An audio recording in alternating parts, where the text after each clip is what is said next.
পরমারাধ্য শ্রী শ্রী বাবামণির রাতুল চরণে প্রণাম জানিয়ে এবং আমার সমস্ত গুরুভ্রাতা ও গুরু ভগিনীদের প্রতি সশ্রদ্ধ জয়গুরু সম্ভাষণ জানিয়ে আজকের পাঠ শুরু করছি।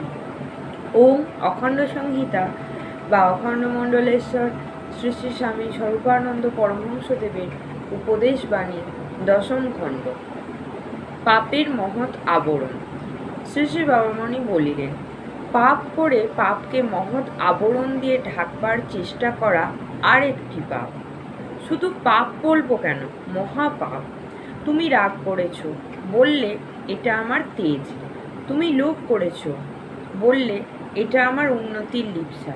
তুমি নারীর লজ্জাশীলতার হানি ঘটিয়েছ, বললে এটা আমার বৈজ্ঞানিক অনুসন্ধিৎসা। তুমি ব্যভিচার করেছ, বললে এটা আমার লীলা। এর মতন পাপ আর কিছু নেই।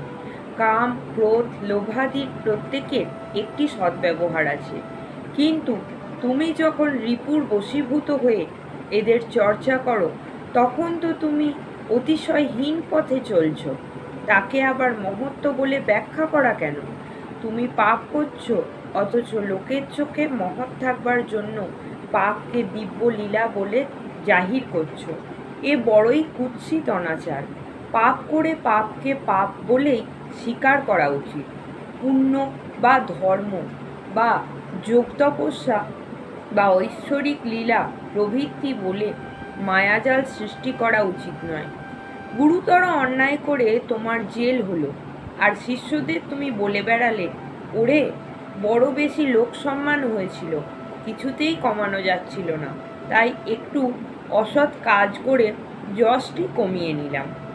এই জাতীয় ভানে মুগ্ধ হওয়াও কারো উচিত নয়। পশুর মতো আচরণ করে একজন দেবতার মতন পূজা পাবে, তার ওই পশুত্বের চিত্ত চমৎকারী ব্যাখ্যার শক্তিতে এ এক অতীব কদর্য ব্যাপার। যে সমাজে এরূপ ব্যাপার ঘটতে দেওয়া হয়, সে সমাজ খুব নিম্ন স্তরে রয়েছে বলে জানবে। জয় গুরু।